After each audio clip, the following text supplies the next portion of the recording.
तारीख थी 9 दिसंबर 1946। भारत की राजधानी नई दिल्ली में एक ऐतिहासिक सभागार गवाह बन रहा था एक ऐसी बैठक का जो पूरा भारत बदलने वाली थी।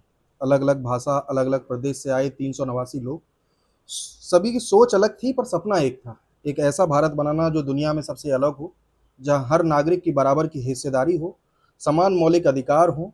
और उन्हीं 389 लोगों ने अगले 2 साल 11 महीने 18 दिनों की अथक मेहनत से जो रचा, वो था हम सबका आइन, हमारा संविधान। नमस्कार साथियों, पीसेस पल्स में आपका स्वागत है। आज से हम भारतीय संविधान की एक श्रृंखला प्रारंभ करने जा रहे हैं, जिसमें पढ़ेंगे संविधान सभा सभा से लेकर मौलिक अधिकारों तक, प्रस्तावना से लेकर आपातकाल तक। हर वो टॉपिक जो यूपी पीसीएस हो, बीपीएससी हो या अन्य किसी भी एग्जाम में जहां से संविधान से प्रश्न पूछे जाते हैं, वो हम हल कर सकें।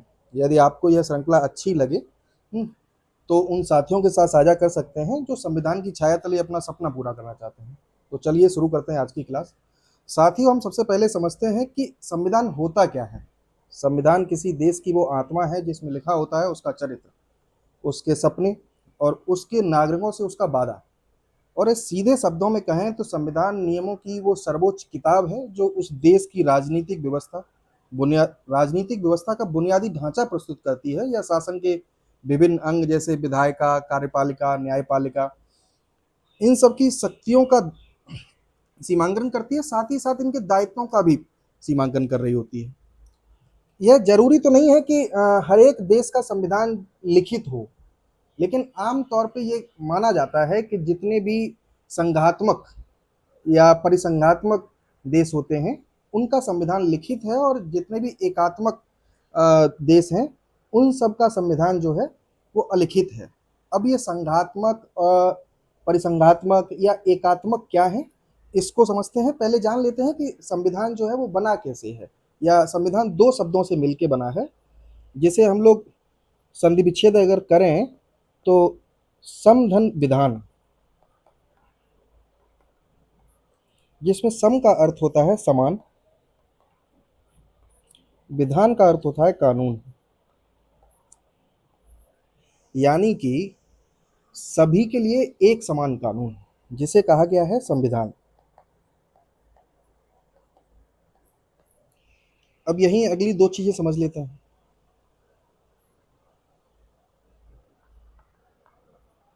संघात्मक और परिसंघात्मक।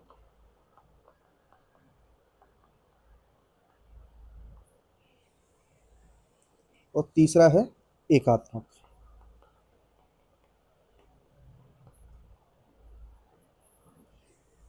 संघात्मक वो है जिसमें केंद्र और राज्य, जैसे आज भारत में हम लोग देखते हैं कि राज्यों की बात करें तो उत्तर प्रदेश है, बिहार है, उड़ीसा है। केंद्र की बात करें तो जो भारत सरकार, जिसमें हम लोग के प्रधानमंत्री आज मोदी जी हैं, वो है ना। तो इसमें दोनों, केंद्र और राज्य दोनों बराबर शक्तियां रखते हैं, दोनों मजबूत हैं। परिसंघात्मक वो है जिसमें केंद्र के पास शक्तियां ज्यादा हैं राज्यों की अपेक्षा, और एकात्मक वो है जिसमें राज्यों का अस्तित्व नहीं होता है। ठीक। आगे जैसे जैसे हम लोग आगे की क्लासें देखेंगे उसमें इसको और डिटेल में समझने का प्रयास करेंगे कि आखिरकार ये क्या है और क्या नहीं है। अब आते हैं लिखित और अलिखित संविधान पे।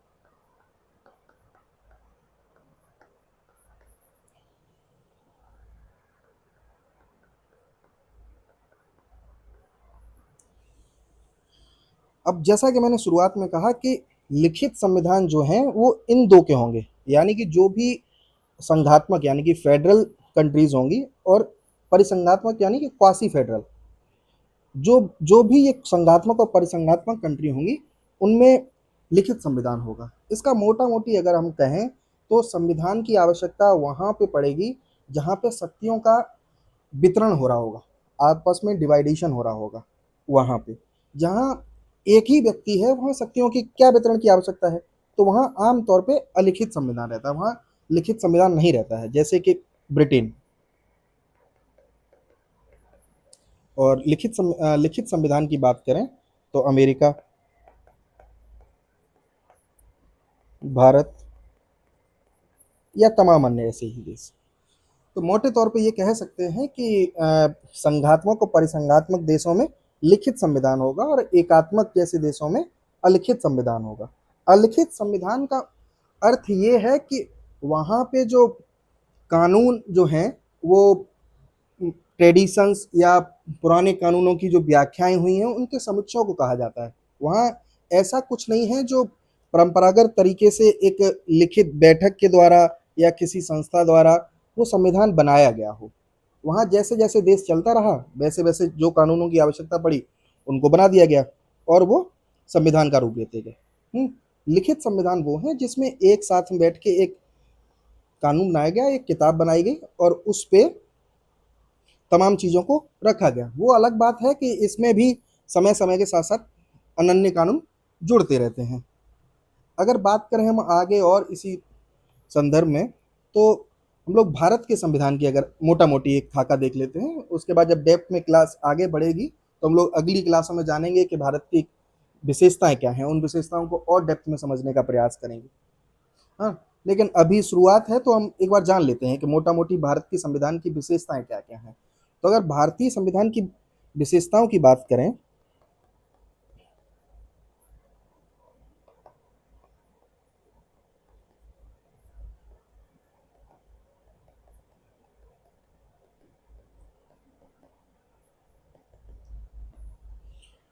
तो इसकी कुछ एक विशेषताएं हैं। जैसे पहला, लिखित संविधान का होना।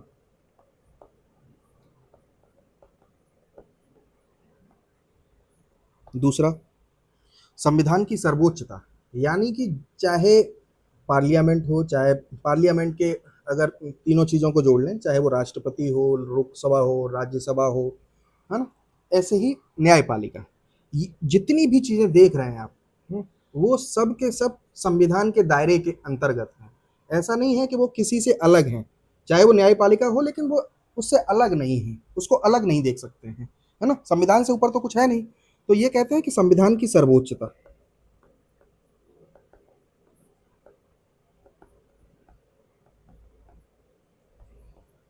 सर्वोच्चता का मतलब सुप्रीम। ठीक। तीसरा, कठोर एवं लचीला।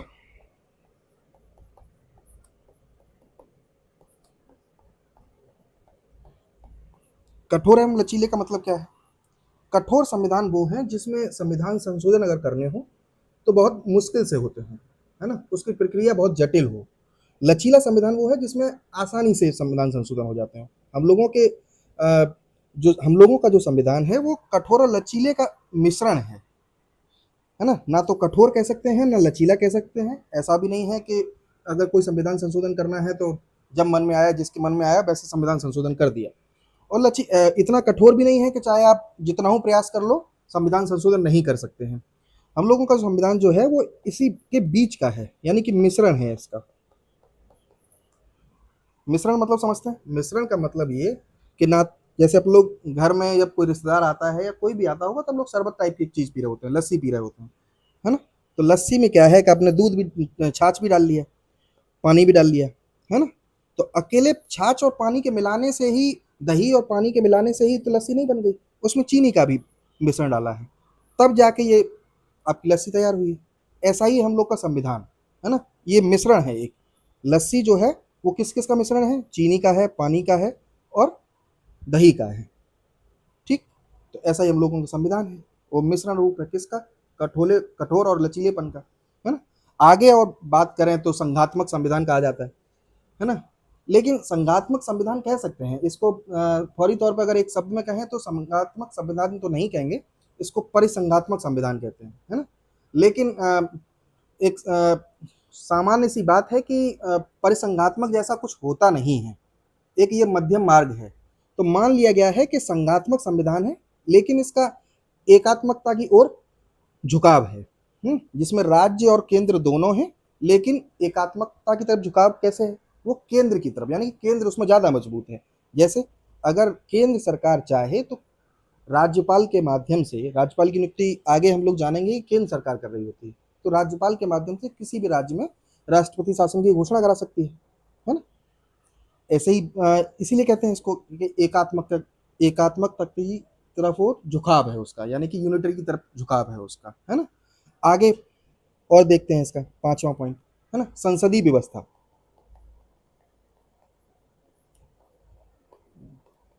संसदीय व्यवस्था का मतलब पार्लियामेंट्री सिस्टम।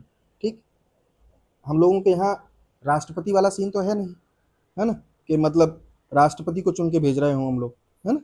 तो ऐसा तो है नहीं, हम लोगों का एक पार्लियामेंट की व्यवस्था है, हम लोग अपने सांसदों को चुन के भेज रहे होते हैं, है ना। ऐसा नहीं है कि हम लोगों ने विधायक चुने और विधायकों ने सीधा जाके सांसदों को चुना हो। हम लोग पहले लोकसभा के सांसद चुन रहे होते हैं जिससे सरकार का गठन हो रहा होता है।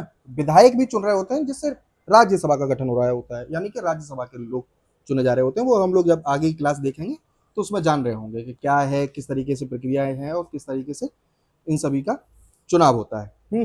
अगला है छठवां, स्वतंत्र न्यायपालिका, यानी कि न्यायपालिका स्वतंत्र है हम लोगों की। उसके लिए ऐसा नहीं है कि वो सरकार के अंतर्गत है, या संसद के अंतर्गत है, वो स्वतंत्र है, वो एक तीसरी संस्था के रूप में है ना। जैसे तीन संस्था, दो संस्थाएं तो हम लोग जान चुके कि विधायिका एक थी, दूसरी थी कार्यपालिका, तीसरी है न्यायपालिका।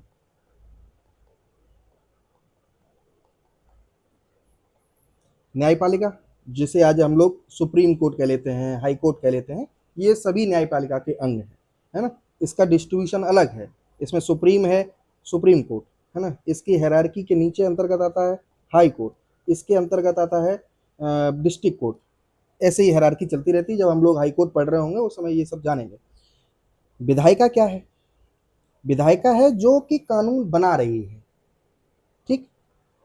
कार्यपालिका क्या है ना, जो इसको एग्जीक्यूट कर रही है, ठीक।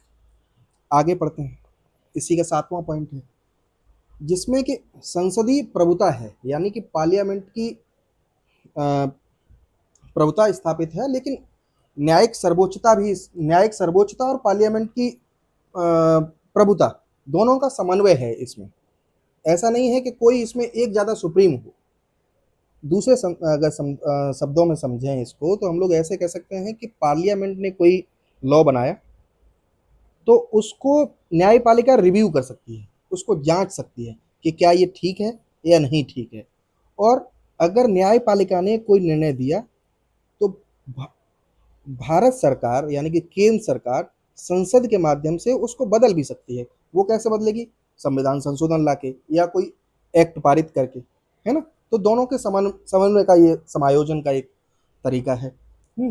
दूसरा, प्रभुता संपन्न मतलब हम लोग सॉवरेन कंट्री हैं। ऐसा नहीं है कि किसी के सानिध्य में हम लोग काम कर रहे हो, हम लोग स्वतंत्र हैं, है ना। और अपना जो कुछ भी है हम लोग अपने खुद से तैयार करते हैं या खुद से देख रहे होते हैं।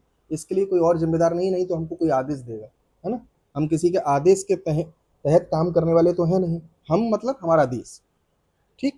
लोकतांत्रिक गणराज्य, लोकतांत्रिक अगला पॉइंट जो है वो है लोकतांत्रिक गणराज्य।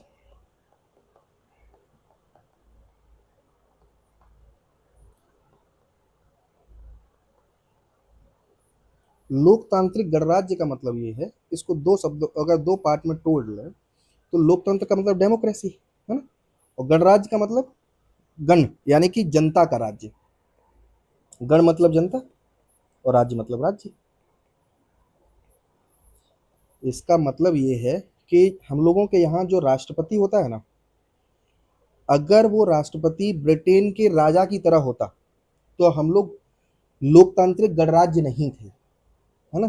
फिर हम लोग गणराज्य गणराज्य कहलाते ही नहीं, है ना। हम लोगों के यहाँ राजा का शासन होता है। ये बात अलग है कि जैसे ब्रिटेन में प्रधानमंत्री चुन के आ रहा होता है, लेकिन उनका प्रथम नागरिक जो है ना, वो जनता से चुन के तो नहीं आता है, वो वहाँ की महारानी है ना। वो परंपरागत चला आ रहा है। हम लोगों के यहाँ जो भारत का पहला नागरिक जिसको कहते हैं वो राष्ट्रपति को कहते हैं। और राष्ट्रपति ऐसा तो है नहीं कोई वंशानुगत है, वो चुन के आता है, उसके लिए प्रॉपर वोटिंग होती है।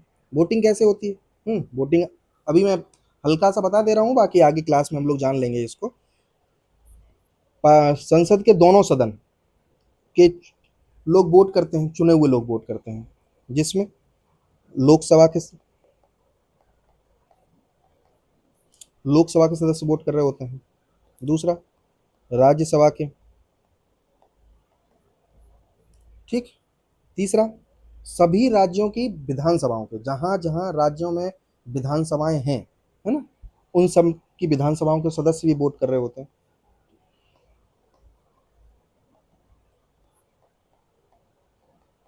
इन सभी के सदस्य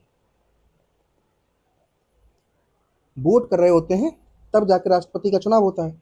यहां बैठे हुए सदस्य, जिसको हम लोग सांसद कह रहे होते हैं, ठीक, यहां बैठे हुए व्यक्ति को हम लोग विधायक कह रहे होते हैं। ठीक। ये लोग वोटिंग करते हैं, तब जाके राष्ट्रपति का चुनाव हो रहा होता है। इनको तो डायरेक्टली हमने वोट किया है ना, इनको तो हम लोगों ने वोट करके भेजा है ना, तभी तो ये लोग जीते हैं वहाँ। ठीक, तभी वहां पहुंचे हैं। ऐसा होता कि इस ये नहीं चुन रहे होते उसको, वो किसी वंश से आ रहा होता। जैसे मान लेते हैं कि किसी एक राजा का नाम ले लेते हैं, मान लेते हैं कि राजा भारमल ले लिए हमने, एक ऐसे ही रैंडम नाम ले लेते हैं, राजा राम ले लेते हैं, छोड़िए, राजा राम ले लिए, है ना। अब राजा राम का शासन था पूरे देश पे। अब लोकतांत्रिक देश तो हो गए हम लोग, प्रधानमंत्री चुन के आने लग गया, बाकी सब चीजें चुन के होने लग गई। लेकिन साथ ही साथ क्या था कि राजा साहब ने कहा कि नहीं, जो देश का सुप्रीम होगा वो तो मैं ही होऊंगा, या मेरा परिवार का कोई सदस्य ही होगा। तो पहले राम हुए, फिर राम के पुत्र हुए, है ना, फिर उनके पुत्र हो गए, फिर उनके पुत्र हो गए। तो अगर ये इनमें से कोई व्यक्ति राष्ट्रपति बन रहा होता, है ना, तो हम लोग लोकतांत्रिक गणराज्य नहीं थे, है ना। हम लोग के यहाँ ऐसी व्यवस्था तो है नहीं, हम लोग यहाँ तो चुन के आ रहा होता है। तो हम लोगों की व्यवस्था जो है वो लोकतांत्रिक गणराज्य वाली व्यवस्था है। ठीक, आगे बढ़ लेते हैं। अगला है समाजवादी राज्य का होना। समाजवादी राज्य का मतलब ये है कि समाजवाद क्या है, पहले तो ये हल्का सा ब्रीफ में जान लेते हैं। बाकी तमाम जो विचारधाराएं हैं, चाहे वो समाजवादी हो, समाजवाद विचारधारा हो, चाहे मार्क्सिज्म की विचारधारा हो, है ना, चाहे पूंजीवादी विचारधारा हो, है ना, इन तमाम विचारधाराओं को एक लेक्चर में अलग से हम लोग जान रहे होंगे। लेकिन अभी जब समाजवादी विचारधारा की बात आई है तो एक बार बारीकी से समझ लेते हैं, हल्का सा जान लेते हैं कि आखिरकार है क्या समाजवादी।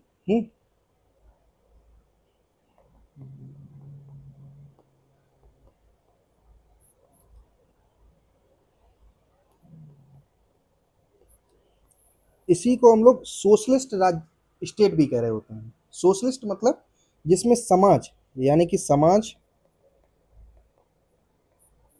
ठीक, समाज सर्वोपरि हो जिसमें। बाद मतलब डिबेट या विचार, और राज्य मतलब राज्य, जिसमें समाज के विचारों का समायोजन किया गया हो, एक ऐसा राज्य। समाज में कौन कौन है? समाज में है जनता। जनता कौन है? आप और हम सब। ठीक। तो हमारा विचार जो हो, एक ऐसा राष्ट्र बना जिसमें हमारा विचार सर्वोपरि हो, या जिसमें हमारे विचार की भूमिका हो, हमारे विचार का महत्व हो, उसको कहते हैं समाजवादी राज्य। ठीक। आगे जब जानेंगे, पढ़ेंगे, तो उसको और डिटेल में जानने का प्रयास करेंगे। अगली विशेषता क्या है इसकी? 11वीं, पंथ निरपेक्षता।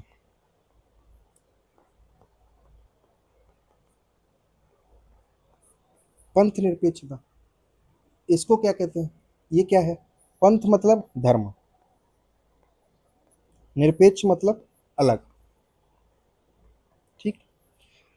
अर्थात कहने का मतलब ये कि राज्य का, यानी कि देश का कोई मूल धर्म नहीं है। ठीक। उसका खुद का कोई धर्म नहीं है, सभी धर्मों को समान भाव से देखता है। जैसे अक्सर आज के समय में डिबेट एक चलती रहती है कि भारत को हिंदू राष्ट्र बनाना है, हिंदू राष्ट्र बनाना है। उसका मतलब ही ये है कि वो देश का एक धर्म घोषित करवा लेना है ना, जिसमें कि जिस देश का धर्म है हिंदू, जैसे पाकिस्तान। पाकिस्तान की बात करें तो एक वो मुस्लिम कंट्री है। वो ये बात हम तब कह पा रहे हैं कि वो पंथ निरपेक्ष नहीं है, क्योंकि उन्होंने ये घोषित कर दिया है, उनका जो निर्माण हुआ था वो धर्म के आधार पे ही हुआ था। उनकी जो नींव है वो धर्म के आधार पे ही बनी है। तो इसलिए वो धर्मनिरपेक्ष राज्य नहीं है, या धर्मनिरपेक्ष कहना थोड़ा सा गलत हो जाएगा। हम लोग की संवैधानिक जो भाषा है उसमें पंथ निरपेक्ष कहा गया है। धर्मनिरपेक्ष का तो मतलब ये हो जाएगा कि धर्म से ही निरपेक्ष हो गया हो, यानी कि किसी भी धर्म को मानने वाला ही ना हो। ऐसा तो है नहीं, धर्म को मानता तो है ही है, सभी धर्मों को समान रूप से मान रहा है। तो सभी धर्मों को समान रूप से मान रहा है, ऐसे के लिए एक टर्म यूज होता है, उसे कहते हैं पंथ निरपेक्षता। ठीक, तो हम लोग धर्म निरपेक्ष नहीं है, पंथ निरपेक्ष है। ठीक, पंथ निरपेक्ष का मतलब ये कि हमारा कोई राष्ट्रीय राजकीय धर्म नहीं है, राष्ट्रीय धर्म नहीं है, लेकिन हम सभी धर्मों का समान रूप से सम्मान कर रहे होते हैं। ठीक, आगे बढ़ लेते हैं। एकल नागरिकता।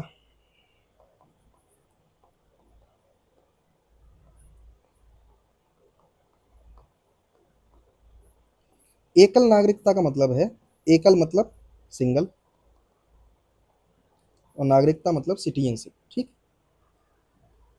अर्थात ये कॉन्सेप्ट क्यों है, किस लिए है, आया कहाँ से है। अभी मान लेते हैं कि आप में से कोई व्यक्ति विदेश चला जाता है, मान लेते हैं कि अमेरिका चला गया। ठीक है, अब वो वहाँ पे 15-20 साल रह गया। 15-20 साल रहने के बाद उसने वहाँ की नागरिकता ले ली। नागरिकता ले ली मतलब वो वहाँ का बासिंदा हो गया। जब हम लोग जाएंगे तब तो जाएंगे पासपोर्ट के साथ में, है ना, पासपोर्ट और वीजा के साथ में जा रहे होंगे। ठीक, लेकिन वहाँ रहते रहते हम लोगों ने वहाँ के नागरिक हो गए। नागरिक होने का मतलब ये कि हमें वहाँ वोट देने का अधिकार हो गया, वहाँ हमें जमीन लेने का अधिकार हो गया। ठीक, वहाँ के हम परमानेंट नागरिक हो चुके हैं, है ना। तो अगर कोई व्यक्ति वहाँ का नागरिक हो गया है तो ये बात तय है कि जैसे ही वो वहाँ का नागरिक होगा, भारत की नागरिकता उसकी समाप्त हो जाएगी। यानी कि एक साथ वो दो देशों की नागरिकता नहीं रह सकता है।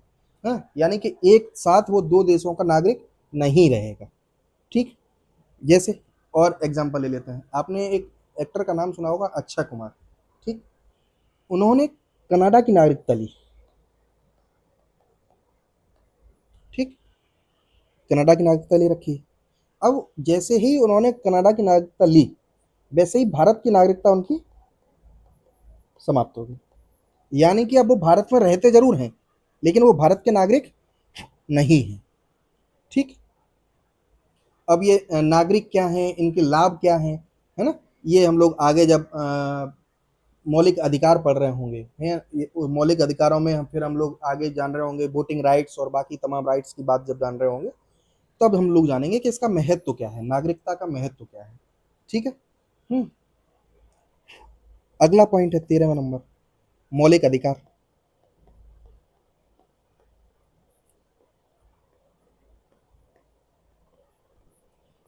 मौलिक अधिकार मतलब फंडामेंटल राइट्स। ठीक,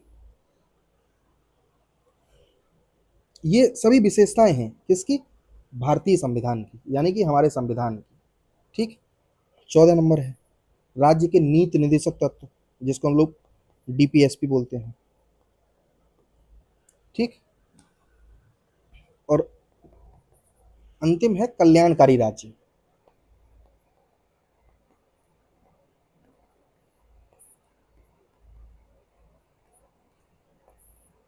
कल्याणकारी मतलब वेलफेयर स्टेट, है ना। वेलफेयर स्टेट का मतलब होता है कि इसमें राज्य तो है, राज्य बन गया है, लेकिन सरकार की जनता के प्रति कोई जिम्मेदारी नहीं है। अगर कोई ऐसा राज्य है या ऐसा देश है तो उसको कल्याणकारी राज्य नहीं कहा जाएगा, कल्याणकारी देश नहीं कहा जाएगा। हम लोगों के प्रति सरकार की जिम्मेदारी है, हम लोगों को गवर्नमेंट हॉस्पिटल चलाती है, मुफ्त में राशन मिल रहा होता है, मुफ्त में हॉस्पिटल चला रही है। तो ये जो तमाम स्कीमें हैं, ये कल्याणकारी राज्य के तहत चल रही होती हैं।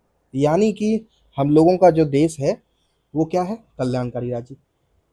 ये कुछ एक 15 विशेषताएं हैं हम लोगों के संविधान की या हम लोगों के देश की। ठीक, आगे इसी क्रम में बढ़ लेते हैं। एक बार इसको हटा दें पहले।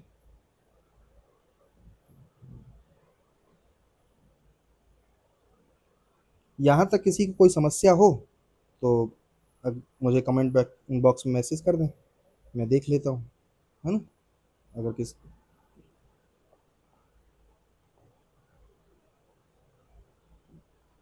चलिए इसको रहने देते हैं यहीं तक।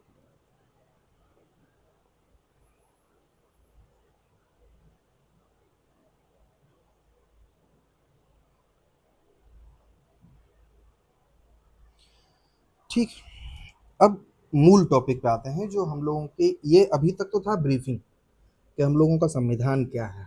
अब असल में हम लोग शुरू करने वाले हैं अपना पहला चैप्टर, समझ लीजिए इसको, अध्याय समझ लीजिए, या कह लीजिए कि संविधान की शुरुआत का पड़ाव जो है ना, या संविधान का जो आधार जो है वो, हम्म वो क्या है, कि संविधान कैसे बना, किन लोगों ने बनाया, है ना, या इसकी मांग कब कब उठने लगी। तो इसकी अगर हम लोग डेप्थ में जाएं, और देखें कि इसकी पहली पहली बार मांग कब उठी, किन लोगों ने इसकी डिमांड की, है ना, तो उस पे अगर जाएं तो 1895 में सबसे पहले बाल गंगाधर तिलक ने, चाहे अभी रुकिए, पहली पहले हम लोग जान लेते हैं कि हम लोग क्या जानने वाले हैं, क्या देखने वाले हैं, क्या पढ़ने वाले हैं। तो संविधान की शुरुआत कैसे हुई, संविधान बनाया किसने, ठीक, तो संविधान बनाया है संविधान सभा ने, ठीक। तो संविधान सभा है क्या बवाल चीज, है ना, ये किसने बनाई, क्यों बनाई, कैसे बनी, इसकी कहानी जान लेते हैं एक बार, ठीक।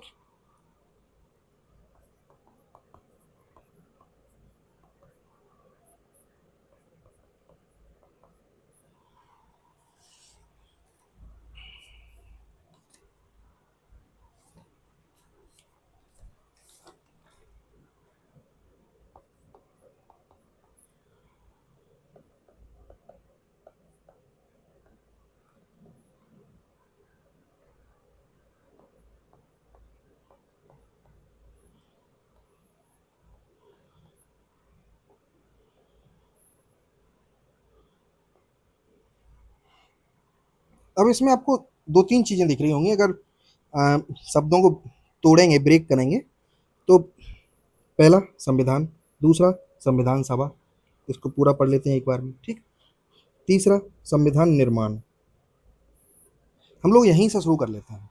संविधान क्या है ये मैंने अभी आपको बता ही दिया, ठीक।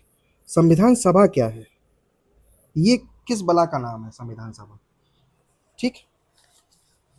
तो संविधान सभा जो है वो आम तौर पे जितने भी प्रभुता संपन्न देश होते हैं, प्रभुता संपन्न मतलब सोवरेन कंट्रीज जो हैं, है ना, या लोकतांत्रिक जो देश हैं, उस देश में संविधान निर्माण का कार्य जो भी संस्था कर रही होती है, जो भी जनप्रतिनिधि कर रहे होते हैं, हम्म, वो उनके विभिन्न उद्देश्य होते हैं, विभिन्न पक्षों को देख रहे होते हैं, विभिन्न प्रावधानों को लेके आ रहे होते हैं, उस संस्था को कहते हैं संविधान सभा, ठीक। अब जैसे मान लेते हैं कि अभी के समय पे एक कोई कमेटी बना देते हैं, मान लेते हैं कि एक विद्यालय में एक कमेटी गठित होनी है, किस चीज के लिए, कि ग्राउंड के किस हिस्से को किसको दिया जाना है। मान लेते हैं कि ये आपका कोई एक ग्राउंड है,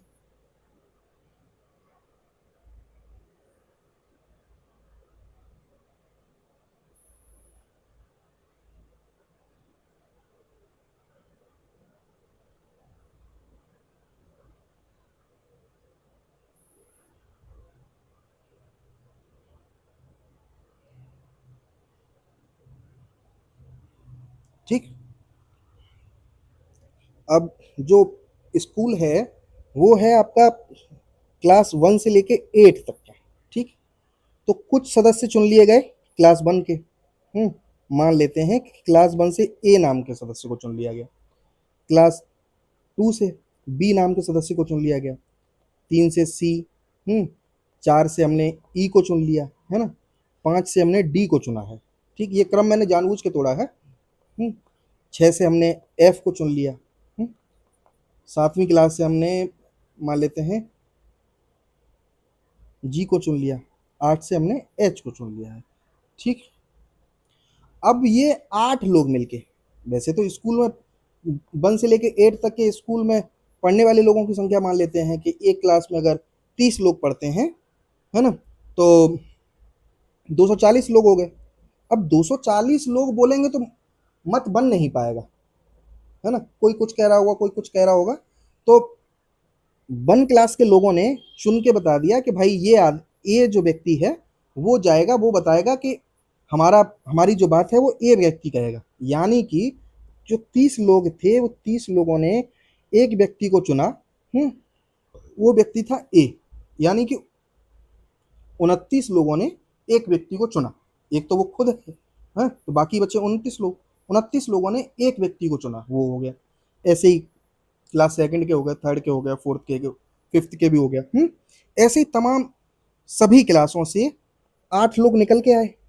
8 लोगों ने कहा कि ग्राउंड का ये वाला हिस्सा जो है वो क्रिकेट के लिए निर्धारित होगा, ये वाला हिस्सा जो है वो फुटबॉल के लिए निर्धारित होगा, ये वाला हिस्सा जो है वो हॉकी के लिए, और ये वाला हिस्सा जो है वो बास्केटबॉल के लिए हो जाएगा। ठीक। तो ये जो निर्धारण किया गया ना, ये किसने किया? एक कमेटी बनी, कमेटी के सदस्यों ने किया। ठीक। अब ऐसा तो था नहीं कि इन 8 लोग सहमत होंगे कि ये वाला हिस्सा क्रिकेट के लिए होगा। कुछ लोग कह रहे होंगे कि नहीं साहब, जिसकी पसंद फुटबॉल होगी वो कह रहा होगा कि नहीं नहीं ये फुटबॉल का होना चाहिए, है ना, क्योंकि इसका एरिया ज़्यादा है। कुछ लोग बोल रहे होंगे नहीं नहीं ये तो बास्केटबॉल का होना चाहिए, कुछ लोग बोल रहे होंगे हॉकी का होना चाहिए। तो ये समस्याएं उत्पन्न होने वाली थी, स्वाभाविक सी बात है कि इसमें होंगी ही। लेकिन एक ये तय कर लिया गया कि नहीं साहब, एक मोटी मोटी बात तो ये है कि जो संख्या में ज्यादा होंगे, यानी कि 8 में से अगर आधे आधे करोगे, है ना, तो 4 4 लोग हो गए। तो कहने को तो ये है कि 5 और 3 का रेशियो, जिस तरफ भी 5 लोग हो जाएंगे उनकी बात मान ली जाएगी। यानी कि 5 लोगों ने कहा कि ये क्रिकेट का ग्राउंड निर्धारित किया जाता है, तो ये क्रिकेट का हो गया। फिर 5 लोगों ने कहा कि नहीं, जरूरी नहीं है कि अभी इसमें 5 लोग जो थे वो हो सकता है कि अब एक आध आदमी इधर पहुंच गया हो, तो फिर ये 3 बच गए हों, ये 5 हो गए हों। उन्होंने कहा कि नहीं नहीं ये वाला फुटबॉल का होगा। ठीक। तो ये जो कमेटी बनी ना, ऐसे ही संविधान निर्माण की जब प्रक्रिया चालू हुई तो एक कमेटी बनी, उसको कहा गया संविधान सभा। ठीक। अब ये संविधान सभा कब बनी, इसकी सबसे पहली डिमांड कब उठी, किसके दिमाग में आई थी ये खुरापात कि मतलब एक संविधान सभा और नाम की एक चीज होनी चाहिए, या एक संविधान सभा नाम की एक कमेटी होनी चाहिए जो कि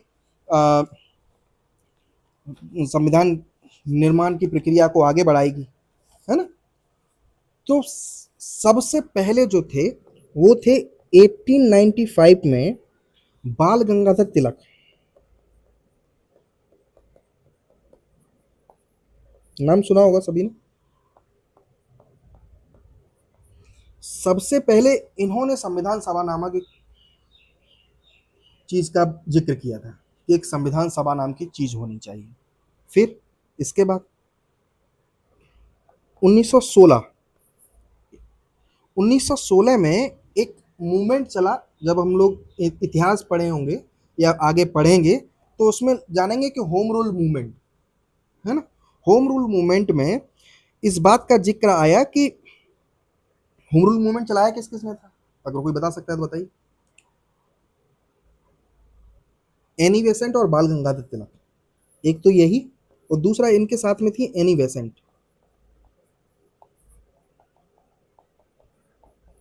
ठीक। इन दोनों लोगों ने मिलकर इस बात का जिक्र किया कि संविधान जैसा कुछ होना चाहिए। ठीक। फिर आगे जैसे जैसे बढ़ते गए तो फिर 1922 में महात्मा गांधी ने इस बात कही कि India will frame their own constitution, यानी कि भारत जो है वो अपना खुद का एक संविधान निर्माण करेगी, कॉन्स्टिट्यूशन का निर्माण करेगी, है ना। उसके बाद 1928 में नेहरू रिपोर्ट, जो कि मोतीलाल नेहरू, नेहरू रिपोर्ट जब जब जिक्र आता है तो आम समझ ये रहती है, या मतलब अक्सर लोग कंफ्यूज होते हैं कि वो नेहरू रिपोर्ट की मतलब ये है कि जवाहरलाल नेहरू की बात हो रही, नहीं, वो पंडित जवाहरलाल नेहरू की बात हो रही थी। वो मोतीलाल नेहरू की बात हो रही थी, ना कि पंडित जवाहरलाल नेहरू की बात। ठीक। मोतीलाल नेहरू पंडित जवाहरलाल नेहरू के पिताजी थे, उनकी बात हो रही थी। तो उन्होंने एक डॉक्यूमेंट प्रस्तुत किया, क्या कहते हैं जिसको पहला संवैधानिक डॉक्यूमेंट माना गया, जिसको पहला कॉन्स्टिट्यूशनल डॉक्यूमेंट माना गया था। ठीक।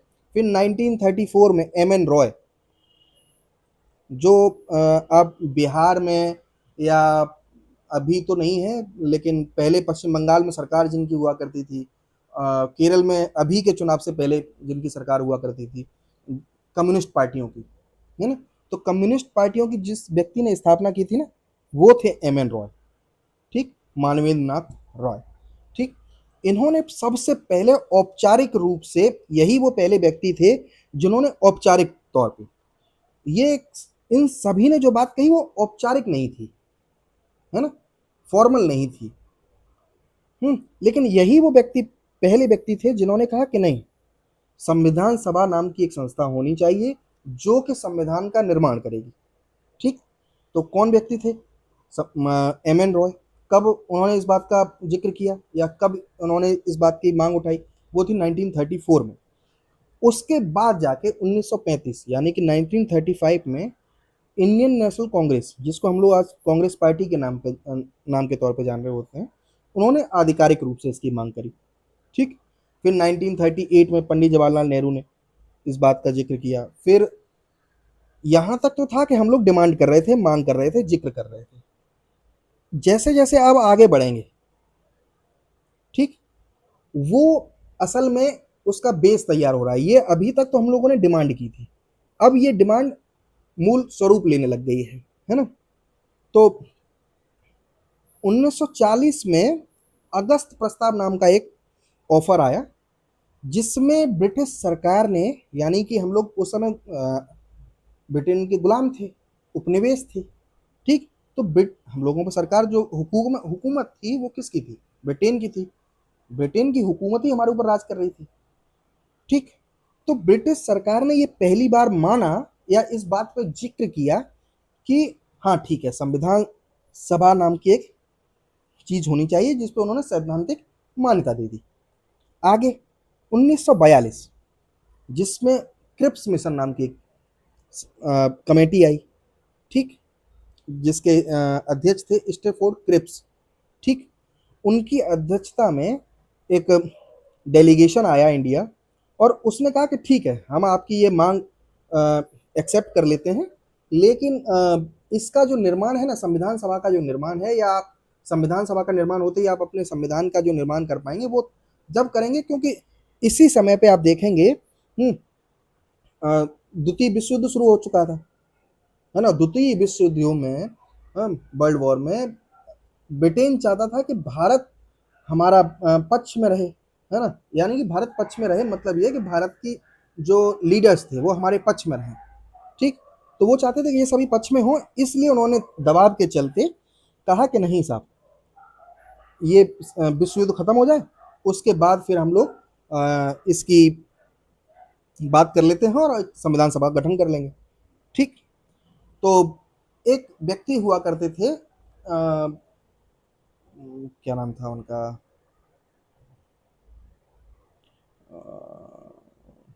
मैं नाम भूल रहा हूँ। नाम जैसे ही दिमाग में मेरे क्लिक करता है तो फिर मैं आपको बताता हूँ कि कौन थे वो।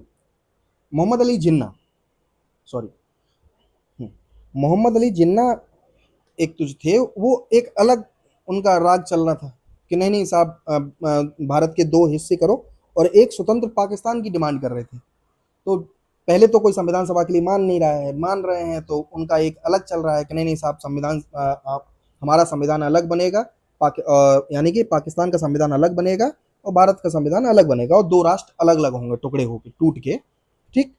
तो ब्रिटिश सरकार ने कहा कि ये तो पॉसिबल नहीं है, तो इस तरीके से ये वापस हो गई, इस पे कोई बातचीत चली नहीं, आ गई, ये वहीं आया और वापस लौट गया।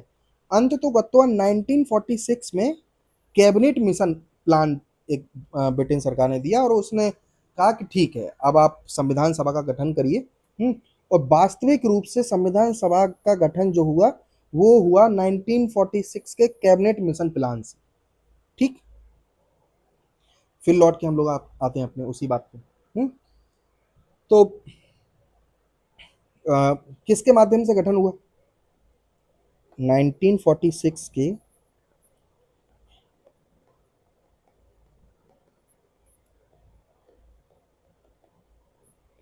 कैबिनेट मिशन से किस चीज का गठन हुआ? संविधान सभा का,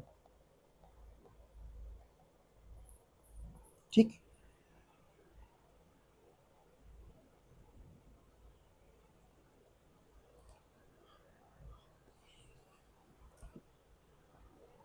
एक बार मैं मोटा मोटी संख्या बता देता हूँ। संविधान सभा का जो फॉर्मेशन है यानी कि गठन जो है वो हम लोग अगली क्लास में जान लेंगे, क्योंकि क्लास थोड़ा सा ज़्यादा लंबी हो जाएगी और मैं नहीं चाहता कि अभी शुरुआत में क्लास करीब करीब 30 मिनट से ऊपर जाए या 25 मिनट से ऊपर जाए। धीमे धीमे जैसे जैसे आगे हम लोग एक दूसरे से जुड़ेंगे तो ये बढ़ाते चले जाएंगे, हम लोग इसको 1 घंटे तक रखेंगे, है ना। लेकिन अभी शुरुआत में छोटा छोटा रखते हैं। तो मूलतः मामला ये था कि 389 लोग, 389 टोटल सदस्यों की संख्या थी इतनी। इसमें डिवाइडेशन हुआ। डिवाइडेशन कैसे हुआ? डिवाइडेशन ऐसे हुआ कि कैबिनेट मिशन के थ्रू ही ये सब हो रहा है। उन्होंने मोहम्मद अली जिन्ना तो मांग कर रहे थे अलग संविधान की, तो कैबिनेट मिशन में कहा गया कि नहीं नहीं, ये आपकी मांग तो नाजायज है, इसको हटाओ। हम एक काम करते हैं कि आपको एक मध्यम मार्ग देते हैं, एक बीच का रास्ता सुझाते हैं, जिसमें कहा गया कि 296 लोग, 296 तो जो हैं, वो ब्रिटिश भारत के प्रांतों से आएंगे, है ना। ब्रिटिश भारत के प्रांतों का मतलब ये है कि जैसे आज जो राज्य है ना, जैसे बिहार हो गया, पश्चिम बंगाल हो गया, उत्तर प्रदेश हो गया, या राजस्थान हो गया, मध्य प्रदेश हो गया, ये तो बाद में बने हैं। उस समय तो कुछ अन्य हुआ करते थे। उस समय तो आप बिहार देखेंगे तो बिहार जो है वो पश्चिम बंगाल, उड़ीसा है, इन और इन तीनों को मिला के बना हुआ था, है ना। ऐसे ही आप मध्य प्रदेश जो है वो मध्य प्रदेश छत्तीसगढ़ से मिलके बना हुआ था, ठीक, इस तरीके से।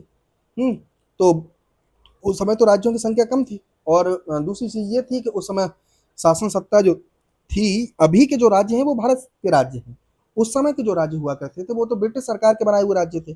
तो कहा यह जाता है कि ब्रिटिश सरकार के प्रांत जो हुआ करते थे, तो उनके लिए रखी गई 296 सीटें। इसी में 93 93 सीटें जो थी वो देसी रियासतों के लिए रखी गई, ठीक। देसी रियासतों का मतलब ये कि जो राजा रजवाड़े थे, ठीक, उनके लिए रखी गई।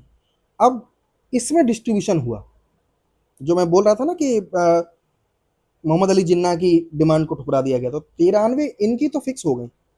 अब डिस्ट्रीब्यूशन हुआ इसमें, अ, इधर इस पे वोटिंग हुई। जब इस पे वोटिंग हुई तो इसमें सिनेरियो ये बना कि 208 लोग जो हैं वो कांग्रेस के चुन के आए, वोटिंग जब हुई तो, ठीक। 73 लोग मुस्लिम लीग, मुस्लिम लीग के चुन के आए, और 15 जो सदस्य थे वो चुन के आए थे अन्य से। अन्य से मतलब ये कि छोटे छोटे दल हो गए, और निर्दलीय कुछ लोग खड़े हो गए उनसे। तो ये 208, 93 और 15 ये हो गए 296, है ना। और 93 राजा रजवाड़ों को दे दिए गए, है ना, उनकी सीटें अलग कर दी गई। तो इसके लिए कोई वोटिंग नहीं हुई। इसके लिए ये था कि राजा जिसको चाहे अपने प्रतिनिधि के तौर पे भेज सकता है, ठीक। ये चीजें हो गई। अब अगली क्लास में हम लोग जान रहे होंगे कि इसका फॉर्मेशन कैसे हुआ, है, कैसे इसकी वोटिंग हुई, है ना। और बाकी तमाम अन्य चीज़ों को भी देखेंगे इसमें। आगे जानेंगे कि संविधान सभा की कार्यवाही कैसे शुरू हुई, कब शुरू हुई, है ना। और जब ये निर्माण, संविधान निर्माण की प्रक्रिया शुरू हो रही है, तो उस समय बाकी अन्य क्या क्या चीज़ें थी, जिसमें संविधान सभा की मांग हो गई, हम लोगों ने जान ही लिया, है ना। संविधान सभा का गठन हो गया, वो हमने जान ही लिया, है ना। फिर संविधान सभा की कार्यवाही अगला जो मतलब टॉपिक होगा, जहाँ से हमने शुरुआत इसकी की थी। अम, कहाँ है ये संविधान निर्माण की प्रक्रिया, है ना।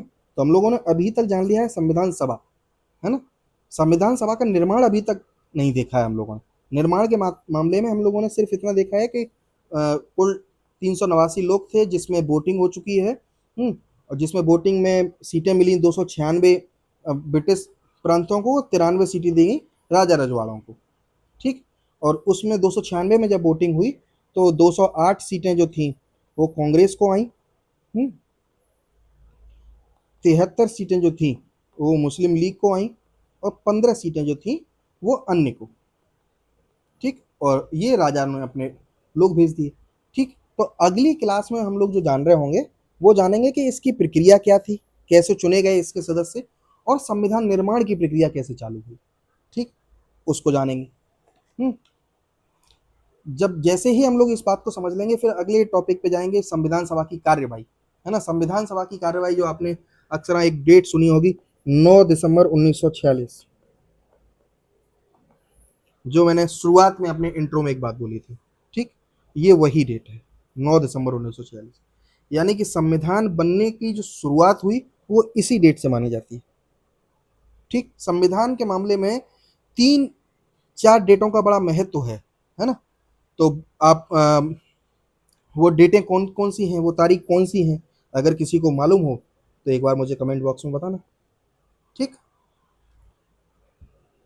चलिए ठीक है, धन्यवाद। आज की क्लास को यहीं क्लोज करते हैं।